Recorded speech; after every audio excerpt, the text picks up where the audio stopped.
Auroville Road, Auroville Road, Auroville Road, Auroville Road. Finished? You can speak? Yeah. Oh, okay. I'm checking if. Yeah. If it's there, Yeah. you have to do it again. That's right.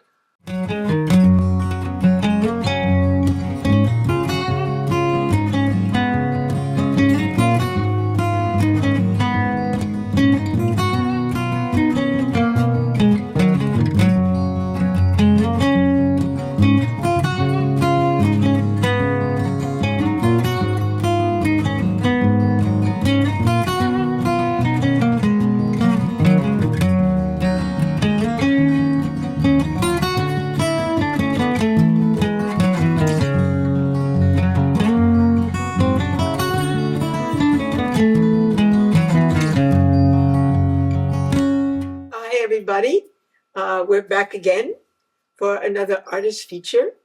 And today I have the privilege of meeting and interviewing for the first time. Actually, we don't know each other, only over email and. Just from the dating sites. Yes, yes. So this is the inimitable Nick Byrne Hi. from Australia. That's is that right. Yeah. I still live in Australia. Okay, but you have been traveling a lot, Mm. so it seems. Where are you coming from actually to India? Well, last week I was in Ukraine, and the week before Ukraine I was in Antwerp in Belgium, and the week before that I was in Bulgaria. The week before that I was in Iceland. Before that Thailand. Before that Singapore, and I was at home before that. Oh my God. And in all these places, what are you doing? Well, largely I'm doing improvised theatre. Mhm. So it started in Singapore with a festival, but a lot of weeks it's just with a local theatre company or improv company. Mhm. And a typical week I'll do maybe 2 or 3 workshops and teach the students to do a show, do one of my shows, maybe drop in on one of their shows, and that's about it. Okay, wow. It sounds very exciting, very hectic. Oh, it's not really too hectic. I mean, there's a lot of travel, but Yeah. actually it's a calmer life than as you would experience, like running your own school and company at home. Yes. There's quite a lot to do.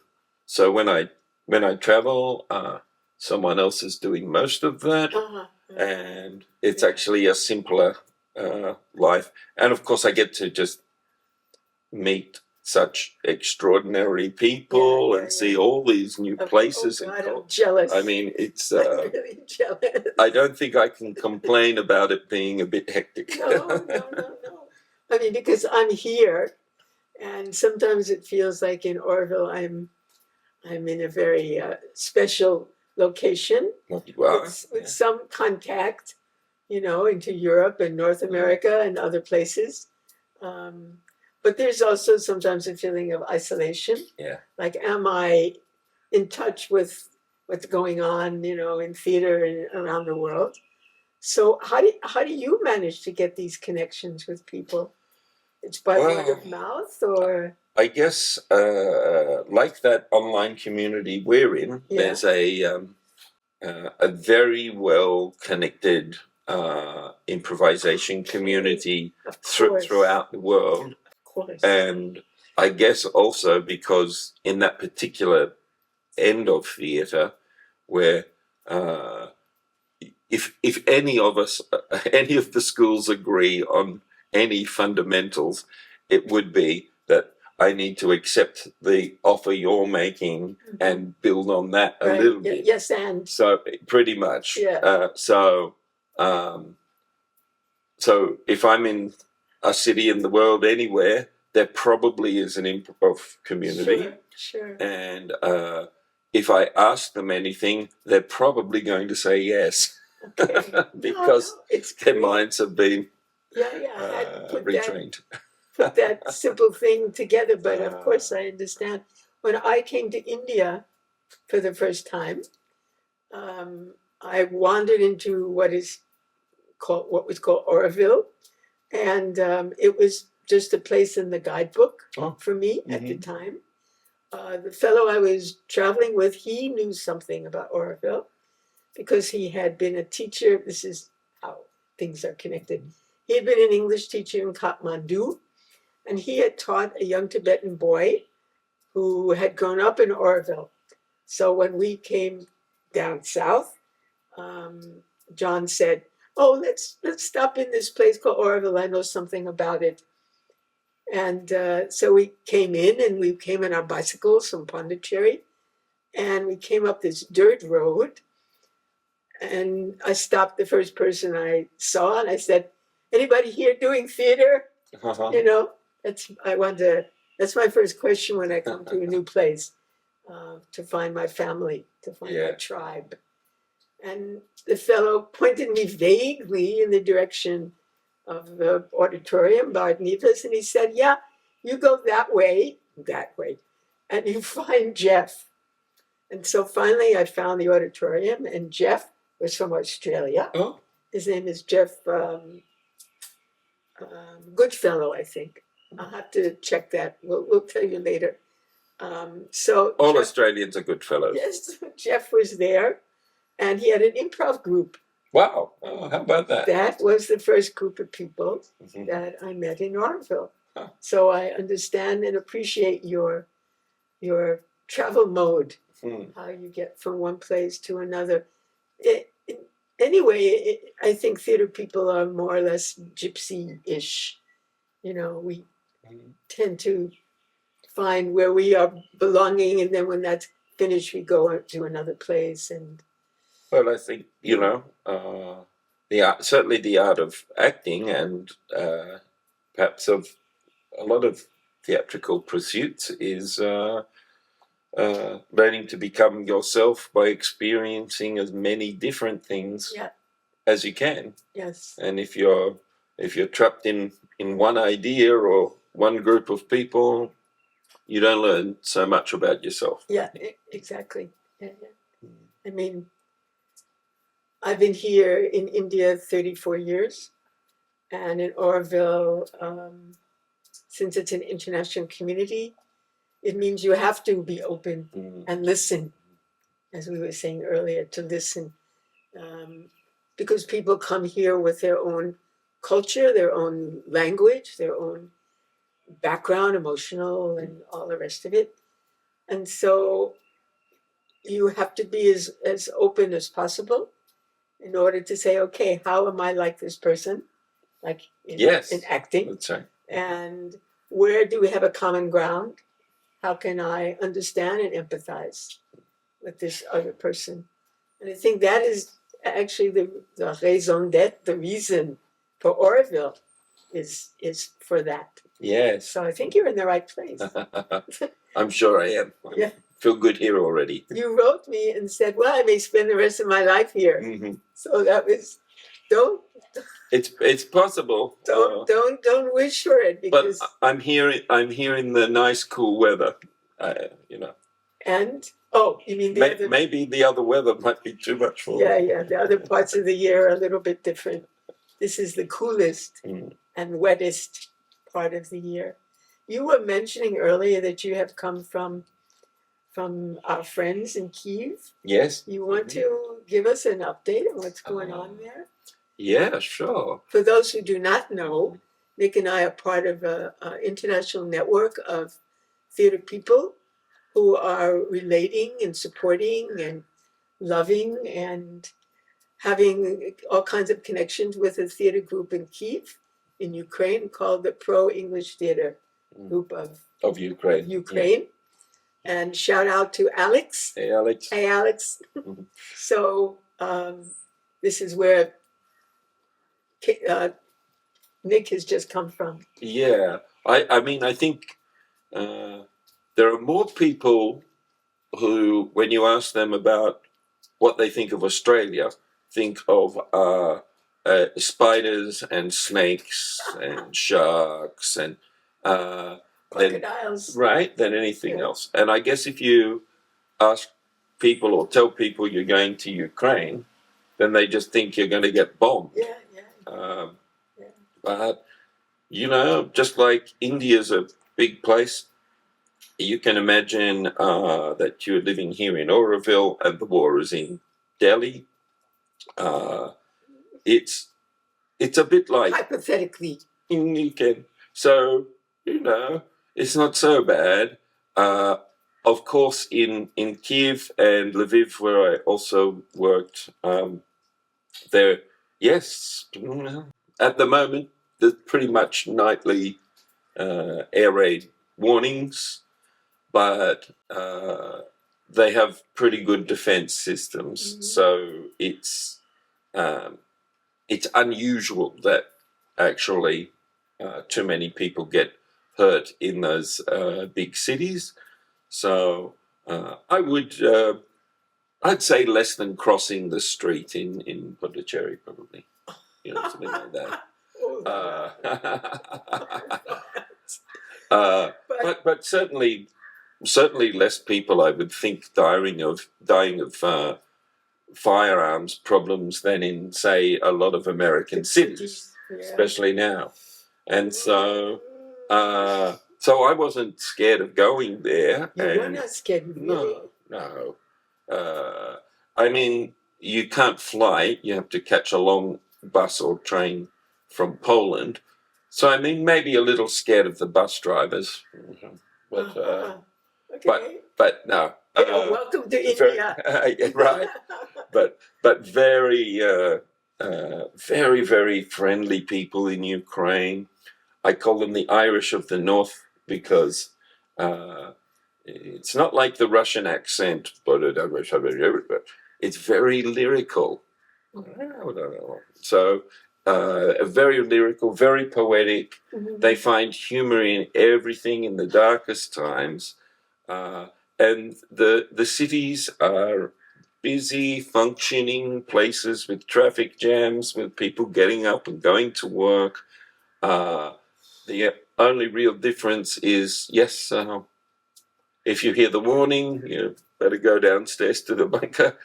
And there's a curfew Okay. between 12 and 5. Okay. And of course, for the people, yeah, they're really up and very dynamic people. But of course, they all have an internal monologue. Someone they know closely has died or injured or displaced. So I guess that's how it is. But the one other thing I would say for the visitor, particularly, you know, those from the West, thinking that you might be going to some sort of post-Soviet poverty situation, you will stay in the nicest hotel at a very good rate with so much beautiful attention to detail. And every cafe you go into will just be a design feature in itself. It's pretty hard to find the variety and quality of food that you can find in Australia. It was all there in Ukraine, so I don't want to sound too much like a travel agent, but go in and give them a hug. You will be the one receiving the gift, not only from the shared love, but just the experience itself is very easy and comfortable and cultural, and it's a great place to visit. And the hotels can squeeze you in right now. Yes, I imagine. Yes, they're not fully booked. No. That's for sure. But I think, despite what you're saying, that it takes a certain kind of person to be willing to go into that a war zone or something, a country that is at war. So it's not to say that you are not a special person to be doing this. I think it's called old enough that it doesn't matter I anymore. I honor and appreciate your effort. I mean, of all the places that you could be. These other places that you mentioned, Yeah. you also work there and do improv. Yes. So, do you have a group of your own back in Australia? Yes. So I have the major company in our little capital, Canberra, which is between Sydney and Melbourne, and it was designed fully to be the capital. So it's a very new and educated, cultural, high income sort of city, but very very I guess left wing because all the public servants work there. Okay. So actually, it's pretty nice environment, and my company is called Impro ACT, which happens to spell act, but Yes. it's Australian Capital Territory. And so that's my school and production company there. And I also run Australia's main international festival of improvisation from there, and do some odd jobs like some scripted plays or some films or something like that. Something like that. What we have to do as artists. Yes. How did you start on this path in improv? What was your beginning in the field? Accident. I mean, when I left school, I was mainly in music. Okay. And then, writing, singing, playing? Yeah, I play piano and sing a little. Okay. And then I guess musical theatre became the main area after that, and then straight scripted drama, and then improvisation, and all the other things, bit of radio or whatever. It's all in the middle of that. But just another actor friend went and did a little bit of improvisation in Sydney, and said, "Oh, I had fun doing that. You want to come and try it with me?" And that was how it happened. So, yeah. Okay. We have here in Auroville, by the way, maybe you will meet them, 2 Australians, son and father. Father is Johnny, and the son is Jesse. And they have been involved in theater, I think, from the beginnings of their time in Auroville. So maybe we'll catch up with one or the other.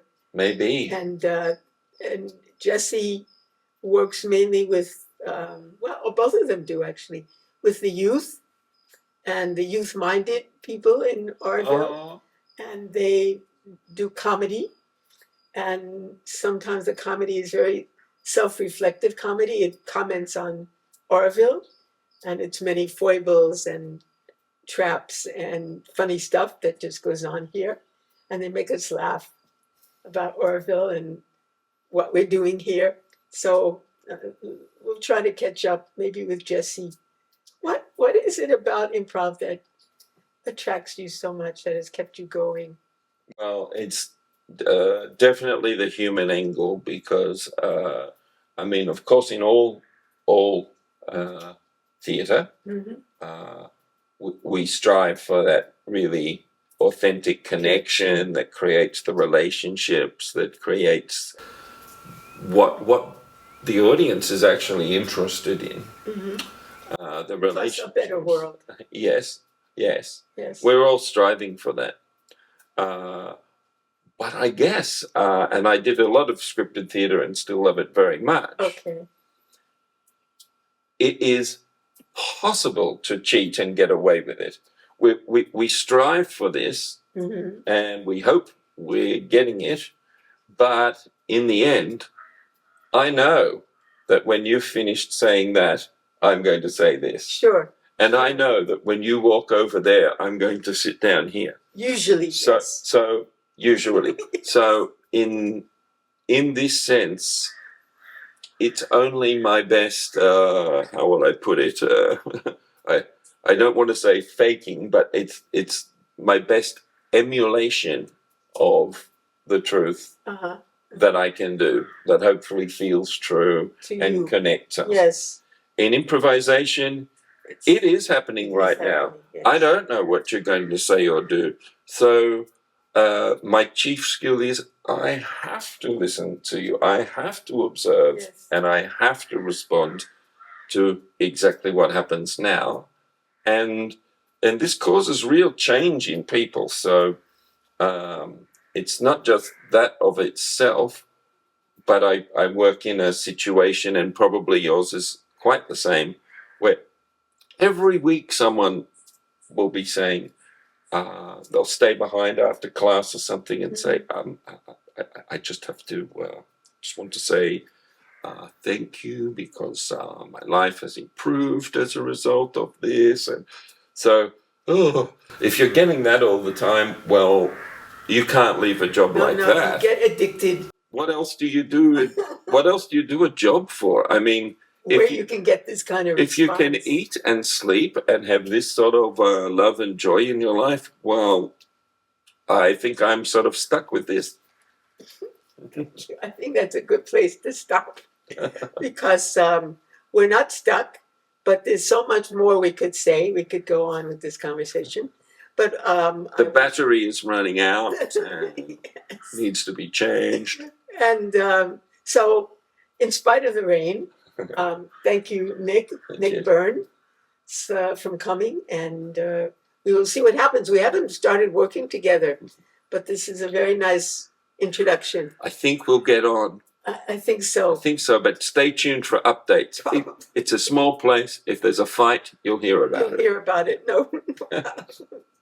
Thank you, Nick. Thanks, Jill. Okay. Bye-bye. Bye.